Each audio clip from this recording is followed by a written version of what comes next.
Let us discuss about the basicity of acid. हामीले कुनै पनि एसिड छ हामीसँग जस्तो HCl भन्ने एउटा एसिड लियौँ हाइड्रोक्लोरिक एसिड त्यस्तै H2SO4 भन्ने अर्को एसिड लियौँ सल्फ्युरिक एसिड HNO3 भन्ने अर्को एसिड लियौँ जसलाई हामी भन्छौँ नाइट्रिक एसिड।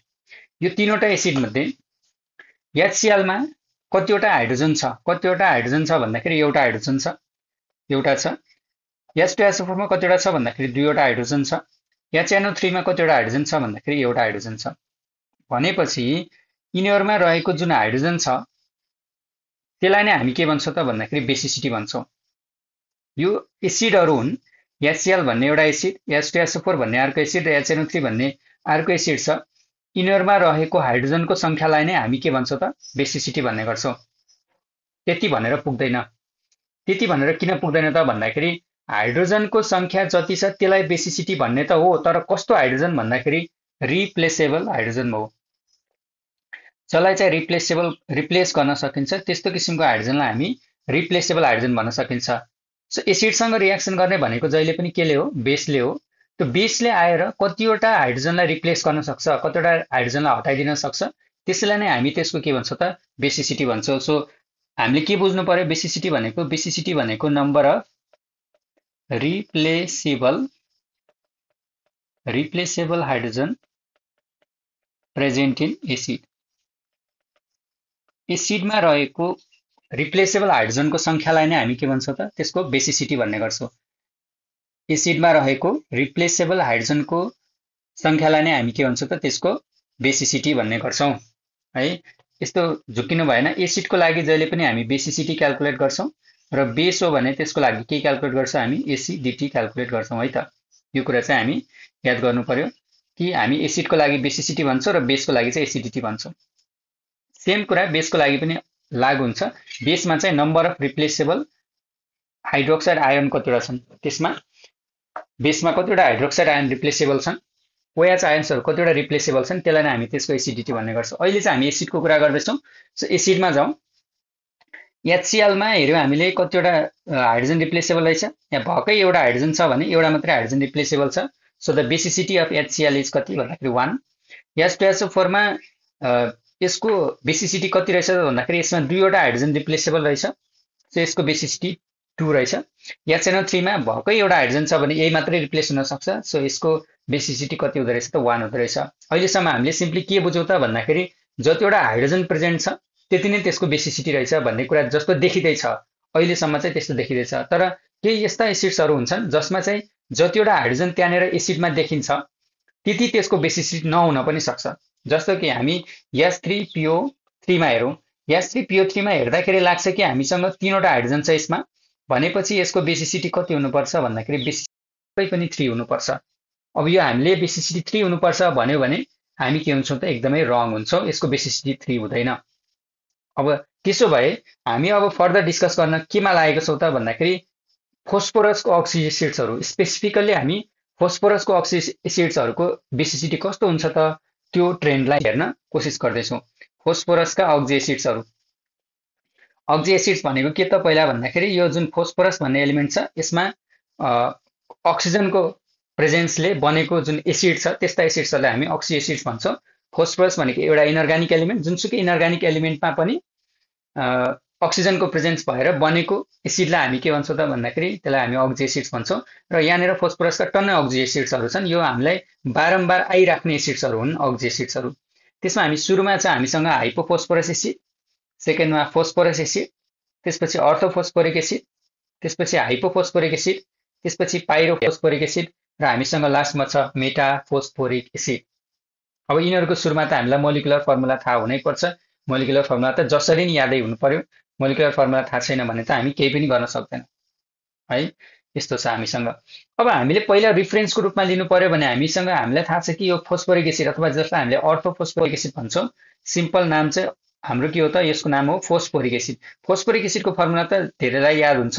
अब याद छैन भने पनि आजबाट याद गर्नु पर्यो कि फोस्फोरिक एसिड भनेको H3PO4 हो। रिफरेन्सको रूपमा H3PO4 लाई लियौं है त। यसको फर्मुला के हुँदो रहेछ? फोस्फोरिक एसिडको H3PO4 हुँदो रहेछ। यसको फर्मुला H3PO4 हुँदो रहेछ भने अब योदेखि माथिपट्टि जुन छ र योदेखि तलपट्टि यतातिर एसिड्सहरु छन्। अब यो आइसी लागेको जुन छ पछाडि एसिडमा आइसी लागेको छ, आइसी लागेकोमा पक्कै पनि धेरै अक्सिजनको संख्या हुन्छ है, र ओयुएस लागेकोमा चाहिँ योभन्दा कम हुन्छ भनेपछि अब योभन्दा एक कम अक्सिजन लेखौँ, त्यो भनेको H3PO3 भनेको फोस्फरस एसिड रहेछ। अझ हाइपो भनेको त अझ कम हो, हाइपो भनेको अझ थोरै हो भनेपछि योभन्दा पनि थोरै भनेपछि यो हाइपोफोस्फरस एसिडको फर्मुला चाहिँ के हुँदो रहेछ, H3PO2 हुँदो रहेछ। अब हामीले के गर्यौँ, बिचमा हामीले फोस्फोरिक एसिडलाई रिफरेन्स लियौँ, योभन्दा माथि चाहिँ अक्सिजनको संख्या घटाउँदै लगेका छौँ। सो हाइपोफोस्फरस एसिड भनेको H3PO2, फोस्फरस एसिड भनेको H3PO3, अर्थोफोस्फोरिक एसिड अथवा फोस्फोरिक एसिड भनेको H3PO4। त्यसपछि हामी हाइपोफोस्फोरिक एसिडमा आउँ, हाइपोफोस्फोरिक एसिड भनेको चाहिँ H4P2O6 हो। त्यसो भए त्यस्तै त्यस्तै मिल्ने खालको पाइरोफोस्फोरिक एसिडमा चाहिँ एउटा अझै अक्सिजन थप्दै जाउँ, H4P2O7 हुन्छ। र मेटाफोस्फोरिक एसिड लास्टमा रहेको मेटाफोस्फोरिक एसिडको फर्मुला चाहिँ के हुन्छ त भन्दाखेरि HPO3 हुन्छ। सो यति चाहिँ मोलिकुलर फर्मुला चाहिँ यी एसिड्सहरूको याद हुनु पर्यो। यदि मोलिकुलर फर्मुला नै आउँदैन भने त हामी यसको के निकाल्नै सक्दैनौँ त, हामी यसको बेसिसिटी नै निकाल्न सक्दैनौँ। कतिवटा हाइड्रोजन रिप्लेस गर्न मिल्छ यसको हामी लेखाजोखै राख्न सक्दैनौँ। त्यसकारण फर्स्टमा हामीलाई मोलिकुलर फर्मुला थाहा हुनैपर्छ। सो नेक्स्टमा हामी काम गर्छौँ, अब यिनीहरूको बेसिसिटी कति हुन्छ त। अब हेर्दाखेरि त लाग्दैछ कि यसको पनि बेसिसिटी 3 हुन्छ, किन हाइड्रोजन तीनवटा छ, यसको पनि बेसिसिटी 3 हुन्छ, यसको पनि बेसिसिटी 3 हुन्छ, यसको बेसिसिटी 4 होला, यसको बेसिसिटी 4 होला र यसको 1 होला जस्तो देखिँदैछ है। के साँच्चीकै हुन्छ त भन्ने कुरा हामी अब हेर्दैछौँ। सुरुमा हाइपोफोस्फरस एसिडबाट जाउँ है त। हाइपोफोस्फरस एसिड भनेको के हो, हामीलाई थाहा छ हाइपोफोस्फरस एसिड भनेको H3PO2 हो। अब यसको स्ट्रक्चर बनायो भने चाहिँ हामीलाई सजिलो हुन्छ, स्ट्रक्चर बनायो भने हामीलाई यिनीहरूको बेसिसिटी पत्ता लगाउन सजिलो हुन्छ। स्ट्रक्चर बनाउँदा जहिले पनि कहाँबाट सुरु गर्ने त भन्दाखेरि पहिला फोस्फरस र अक्सिजनको बिचमा एउटा PO बोन्ड बनाउने, P कोअर्डिनेट बोन्ड O बनाउने। P कोअर्डिनेट बोन्ड O बनाइसक्यो भने एउटा अक्सिजन गयो, अब बाँकी कतिवटा अक्सिजन बच्यो भन्दाखेरि फोस्फरस सक्यो, एउटा अक्सिजन गयो, एउटा अक्सिजन बाँकी रह्यो भने अब यो फोस्फरससँग एउटा अक्सिजन जोड्ने है, फोस्फरससँग अक्सिजन जोड्यो। अब बाँकी चाहिँ हाइड्रोजन बच्यो, हाइड्रोजनलाई जोड्दै जाने। पहिला अक्सिजनसँग हाइड्रोजन जोड्ने, एउटा हाइड्रोजन यहाँ जोड्यो, अर्को हाइड्रोजन यहाँ जोड्यो र अर्को हाइड्रोजन यहाँ जोड्यो, तीनवटा हाइड्रोजन। यो चाहिँ यसको हाइपोफोस्फरस एसिडको स्ट्रक्चर हो। अब यहाँ मध्ये कुन चाहिँ रिप्लेसेबल हाइड्रोजन हो त भन्दाखेरि जुन हाइड्रोजन एसिडिक छ, एसिडिक भनेको मतलब जुन चाहिँ हाइड्रोजन इलेक्ट्रोनेगेटिभ एलिमेन्टसँग अट्याच भएको छ। यहाँनिर अक्सिजन भनेको एउटा इलेक्ट्रोनेगेटिभ एलिमेन्ट हो। सो अक्सिजनसँग अट्याच भएको, सिम्पली के बुझ्नु पर्यो भन्दाखेरि अक्सिजनसँग डाइरेक्टली अट्याच भएको हाइड्रोजन मात्रै एसिडिक हो, त्यसलाई मात्रै रिप्लेस गर्न मिल्छ र त्यही नै त्यसको बेसिसिटी हुन्छ। सो यहाँनिर यो हाइड्रोजन त फोस्फरससँग अट्याच छ, यो हाइड्रोजन पनि फोस्फरससँगै अट्याच छ भने यो दुईटा हाइड्रोजन चाहिँ हामीले काउन्ट गर्न मिलेन। भनेपछि हामीले काउन्ट गर्न मात्रै के मिल्यो त भन्दाखेरि यो अक्सिजनसँग अट्याच भएको हाइड्रोजन एउटा मात्रै छ। So the basicity of hypophosphorous एसिडको बेसिसिटी कति हुँदो रहेछ, यसको लागि बेसिसिटी हुँदो रहेछ 1, किन यसमा चाहिँ यो हाइड्रोजन चाहिँ रिप्लेसेबल छ, अरू हाइड्रोजन बाँकीको हाइड्रोजन रिप्लेसेबल छैन, यो पनि छैन, यो पनि छैन, यो मात्रै रिप्लेसेबल छ, त्यसकारण यसको बेसिसिटी 1 हुँदो रहेछ। नेक्स्टमा जाउँ, नेक्स्टमा हामीसँग फोस्फरस एसिड छ। फोस्फरस एसिड भनेको के हो रे, पहिला फर्मुला हामीलाई थाहा छ H3PO3 हो, एउटा अक्सिजन थप्दै गएको छौँ। अब यसको स्ट्रक्चर बनाऊ, स्ट्रक्चर बनाउँदा जहिले पनि सुरुमा P र coordinate bond O, PO bond बनाऊ। त्यसपछि बाँकी हामीसँग कतिवटा अक्सिजन बाँकी रह्यो त्यो जोडिदिउँ, एउटा अक्सिजन यता जोडौँ, अर्को अक्सिजन यता जोडौँ, दुईवटा अक्सिजन भयो। सो हामीसँग अब तीनवटा हाइड्रोजन छ, पहिला अक्सिजनसँग हाइड्रोजन जोडौँ, एउटा दुईवटा, बाँकी बचेको फोस्फरससँग जोड्ने हो। अब यहाँ हेरौँ त, यहाँ हेऱ्यो भने अक्सिजनसँग डाइरेक्टली अट्याच भएको हाइड्रोजन कतिवटा छ, यो अक्सिजनसँग अट्याच भएको हाइड्रोजन, यो पनि अक्सिजनसँग अट्याच भएको हाइड्रोजन। भनेपछि यो हाइड्रोजन र यो हाइड्रोजन चाहिँ हामीले काउन्ट गर्न मिल्यो, तर यो हाइड्रोजन चाहिँ एसिडिक हाइड्रोजन होइन, किन भन्दा यो त फोस्फरससँग अट्याच छ। भनेपछि अक्सिजनसँग डाइरेक्टली अट्याच भएको हाइड्रोजन हामीसँग दुईवटा मात्रै छ। So the basicity of phosphorous एसिडको बेसिसिटी कति हुँदो रहेछ, बेसिसिटी फोस्फरस एसिडको 2 हुँदो रहेछ, किन यो हाइड्रोजन एउटा र यो हाइड्रोजन एउटा चाहिँ एसिडिक हाइड्रोजन हो, त्यसलाई मात्रै रिप्लेस गर्न मिल्छ। नेक्स्टमा हामी आउँ अर्थोफोस्फोरिक एसिड, अथवा जसलाई हामी भन्छौँ सिम्पली फोस्फोरिक एसिड भन्छौँ। यसको फर्मुला त हामीलाई थाहा छ H3PO4 भन्ने, H3PO4 भन्ने फर्मुला थाहा छ भने स्ट्रक्चर बनाउनु पर्यो भने पहिला मैले भनेको छु P र O बिचको बोन्ड बनाऊ। त्यसपछि बाँकी हामीसँग कतिवटा अक्सिजन बाँकी रह्यो, 4वटा छ टोटल अक्सिजन, बाँकी रह्यो 3वटा, एउटा दुईवटा तीनवटा। अब हाइड्रोजन जोड्दै जाउँ, हाइड्रोजन कतिवटा छ 3वटा, यो अक्सिजनसँग हाइड्रोजन जोडौँ, एउटा दुईवटा र तीनवटा। हेरौँ त हामीसँग अक्सिजनसँग डाइरेक्टली अट्याच भएको हाइड्रोजन कतिवटा छ? यो अक्सिजनसँग एउटा हाइड्रोजन, यो अक्सिजनसँग अर्को हाइड्रोजन, यो अक्सिजनसँग अर्को हाइड्रोजन भनेपछि तीनवटा हाइड्रोजन चाहिँ यहाँनिर रिप्लेसेबल छ। तीनवटा हाइड्रोजन रिप्लेसेबल छ भने the basicity of phosphoric acid is कति भन्दाखेरि 3। यसको बेसिसिटी कति रहेछ? 3 रहेछ। त्यस्तै अब हामी अब हाइपोफोस्फोरिक एसिडमा, हाइपोफोस्फोरिक एसिडको फर्मुला हामीलाई थाहा छ H4P2O6 हो। H4P2O6 हो भने H4P2O6 को स्ट्रक्चर बनाउनु पर्यो भने पहिला PO बोन्ड बनाउनु पर्यो। यहाँ त दुईवटा फोस्फोरस छ भने P र O, अर्को P र O बनाइदिए ल। दुईटालाई यसरी मैले जोड्दिएँ। अब बाँकी रह्यो कतिवटा अक्सिजन भन्दाखेरि 4वटा अक्सिजन बाँकी रह्यो। एउटा अक्सिजन, दुईटा अक्सिजन, तीनवटा अक्सिजन, 4वटा अक्सिजन यसरी जोड्दिएँ ल। अब हाइड्रोजन जोडो, हाइड्रोजन पनि 4वटा नै छ। एउटा, दुईवटा, तीनवटा, 4वटा। हेरौँ त यहाँनिर अक्सिजनसँग डाइरेक्टली अट्याच भएको हाइड्रोजन कतिवटा देखियो त भन्दाखेरि यो अक्सिजनसँग अट्याच भएको हाइड्रोजन एउटा, यो अक्सिजनसँग अट्याच भएको हाइड्रोजन एउटा, यो अक्सिजनसँग अट्याच भएको हाइड्रोजन एउटा र यो अक्सिजनसँग अट्याच भएको हाइड्रोजन एउटा भनेपछि एउटा, दुईवटा, तीनवटा, 4वटा। 4वटा हाइड्रोजन अक्सिजनसँग अट्याच छ भने त्यो नै रिप्लेसेबल हाइड्रोजन हो। So the basicity of hypophosphoric acid is कति भन्दाखेरि यसको लागि बेसिसिटी पनि कति रहेछ? 4 रहेछ भन्ने बुझ्नु पर्यो। बुझिन्छ? ओके, नेक्स्टमा जाउँ। नेक्स्टमा हामीसँग छ पाइरोफोस्फोरिक एसिड। पाइरोफोस्फोरिक एसिडको फर्मुला हामीलाई थाहा छ H4P2O7 हो भन्ने थाहा छ। हामीले भर्खरै हाइपोफोस्फोरिक एसिडलाई H4P2O6 भनेका छौँ भने पाइरोफोस्फोरिक एसिडलाई H4P2O7 भन्न सक्छौँ। त्यो भन्न सक्छौँ भने अब हामी के गरौँ त भन्दाखेरि स्ट्रक्चर बनाऊ। स्ट्रक्चर बनाउँदा पहिला फोस्फोरस र अक्सिजन दुईटा फोस्फोरस भएर दुईटा फोस्फोरस PO बोन्ड बनाएँ मैले।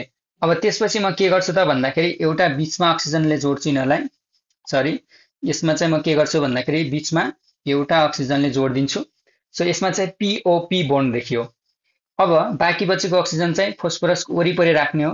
कतिवटा अक्सिजन बच्यो भन्दाखेरि 3वटा आइसक्यो भने 4वटा अक्सिजन बच्यो। 4वटा अक्सिजन बच्यो भने एउटा, दुईटा, तीनटा, 4वटा। हेरौँ त त्यसपछि हाइड्रोजन जोड्ने हो। 4वटा हाइड्रोजन छ, 1, 2, 3, 4। So this is the structure of pyrophosphoric acid.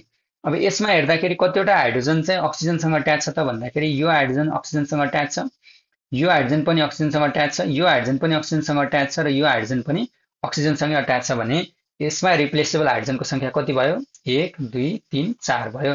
भनेपछि पाइरोफोस्फोरिक एसिडको पनि बेसिसिटी कति हुँदो रहेछ? यसको लागि पनि बेसिसिटी भनेको 4 नै हुँदो रहेछ। ओके, लास्ट भनेको के छ हामीसँग? मेटाफोस्फोरिक एसिड। मेटाफोस्फोरिक एसिडको फर्मुला के हो? HPO3 हो। जम्मा हेर्दाखेरि नै के देखिँदैछ त भन्दाखेरि एउटा मात्रै हाइड्रोजन छ भने त पक्कै पनि यसको बेसिसिटी 1 होला। त्यही पनि स्ट्रक्चर बनाएर हेऱ्यो भने P र O बीचमा बोन्ड बनायो अनि एउटा अक्सिजन यता, दुईवटा, तीनवटा भयो हैन। त्यसपछि यो हाइड्रोजनसँग यो अक्सिजनसँग यसरी हाइड्रोजन जोड्दियो भने कति बच्यो? अक्सिजनसँग जोडिने हाइड्रोजन एउटा मात्रै छ। सो त्यो हेर्दाखेरि हामी बेसिसिटी कति देख्यौ त भन्दाखेरि बेसिसिटी 1 हुँदो रहेछ। बेसिसिटी 1 हुँदो रहेछ। सो इन कन्क्लुजन हामीले जति देख्छौँ त्यति नै बेसिसिटी हुनुपर्छ भन्ने छैन। त्यति नै बेसिसिटी हुन्छ भन्ने हुनुपर्छ। हामीले जति हाइड्रोजन देख्दैछौँ त्यति नै। अब कहीँ त मिल्छ, किन भन्दा यहाँनिर एउटा हाइड्रोजन थियो, यो बेसिसिटी 1 भयो। यहाँनिर 4वटा हाइड्रोजन थियो, बेसिसिटी 4 भयो। यहाँनिर पनि 4वटा हाइड्रोजन थियो, बेसिसिटी 4 भयो। तर यहाँनिर 3वटा थियो, यहाँ पनि 3वटा नै भयो। तर यहाँनिर हेरौँ त, यहाँनिर 3वटा थियो हाइड्रोजन त, तर बेसिसिटी त 2 छ। यहाँनिर पनि 3वटा थियो तर यसको बेसिसिटी 1 छ। भनेपछि बेसिसिटी भनेको जहिले पनि total number of hydrogen present in the acid हुँदो रहेछ। त्यसमा चाहिँ total number of replaceable hydrogen कतिवटा छ त त्यो हुँदो रहेछ। भनेपछि अब रिप्लेसेबल हाइड्रोजन थाहा भयो भने अब हामी बेसिसिटी एकपल्ट लास्ट लेखौँ। यहाँनिर यिनीहरूको बेसिसिटी लेख्नु पर्यो भने के लेख्छौँ? H3PO4 फोस्फोरिक एसिडको बेसिसिटी है। फोस्फोरिक एसिडको बेसिसिटी यो मैले यो कुरा गर्दैछु। H3PO4 फोस्फोरिक एसिडको बेसिसिटी भनेको कति हुन्छ त्यो लेख्यौँ भने अब यति तीनटाको त सजिलो छ। यति तीनटाको त के हुन्छ भन्दाखेरि यति तीनटाको त सर्टकटमा कसरी लेख्न सकिन्छ त भन्दाखेरि जतिवटा अक्सिजन छ त्यसबाट 1 घटाउने अनि त्यसको बेसिसिटी त्यही नै हो। अब स्ट्रक्चर नबनाई स्ट्रक्चर बनाउनु त त्यो बुझ्नको लागि बनाउने कुरा भयो। स्ट्रक्चर नबनाइकन अब छिटो गर्नको लागि जस्तो हाइपोफोस्फोरस एसिडको फर्मुला थाहा छ भने त्यसमा अक्सिजन कतिवटा छ? 2वटा छ। त्यसमा अक्सिजन कतिवटा छ, 2वटा छ भने यसको बेसिसिटी कतिवटा रहेछ, अक्सिजन -1 गर्नु पर्यो के, अक्सिजन -1 गर्नु पर्यो। सो 2 - 1 कति हुन्छ, यसको बेसिसिटी 1 हुन्छ। त्यस्तै फोस्फरस एसिडमा 3वटा अक्सिजन छ भने 3 - 1 कति हुन्छ, 2 हुन्छ। त्यस्तै फोस्फोरिक एसिडमा अक्सिजन कतिवटा, 4वटा अक्सिजन भने 4 - 1 गरेर 3 हुन्छ यसको बेसिसिटी। यिनीहरूमा चाहिँ के हुन्छ त भन्दाखेरि अरू अब तलको हाइपोफोस्फोरिक एसिडमा 4वटा हाइड्रोजन देखिँदैछ भने यो 4 हुन्छ यसको बेसिसिटी। यो पाइरोफोस्फोरिक एसिडमा पनि 4वटा छ भने 4 नै यसको बेसिसिटी हुन्छ। र मेटामा चाहिँ एउटा मात्रै हाइड्रोजन देखिँदैछ, हेरौँ त, एउटा मात्रै हाइड्रोजन यहाँनिर छ भने यसको बेसिसिटी 1 हुने गर्छ। यसरी चाहिँ हामी के गर्छौँ त भन्दाखेरि अक्सी एसिड र फोस्फोरसको बेसिसिटी पत्ता लगायौँ। र बेसिसिटी कहाँ काम लाग्छ त भन्दाखेरि यो काम लाग्ने भनेको यिनीहरूको इक्विभ्यालेन्ट वेट पत्ता लगाउन। किन, इक्विभ्यालेन्ट वेट भनेको जुन मोलिकुलर वेट दिएको छ डिभाइडेड बाई त्यसको बेसिसिटी गर्नुपर्ने हुन्छ एसिडको केसमा। सो यसको लागि हामी अब फर्दर के क्यालकुलेट गर्न सक्यो त भन्दाखेरि यो यसको मोलिकुलर वेट पत्ता लगाएर डिभाइडेड बाई त्यसको बेसिसिटी गर्यो भने त्यसको इक्विभ्यालेन्ट वेट आउँछ। यसको मोलिकुलर वेट डिभाइडेड बाई त्यसको बेसिसिटी गर्यो भने त्यसको इक्विभ्यालेन्ट वेट आउँछ है। यसरी इक्विभ्यालेन्ट वेट निकाल्नको लागि चाहिँ हामी बेसिसिटी काम लाग्ने भयो। So this is all about the oxy acids of phosphorus, their basicity and their equivalent weight. Thank you.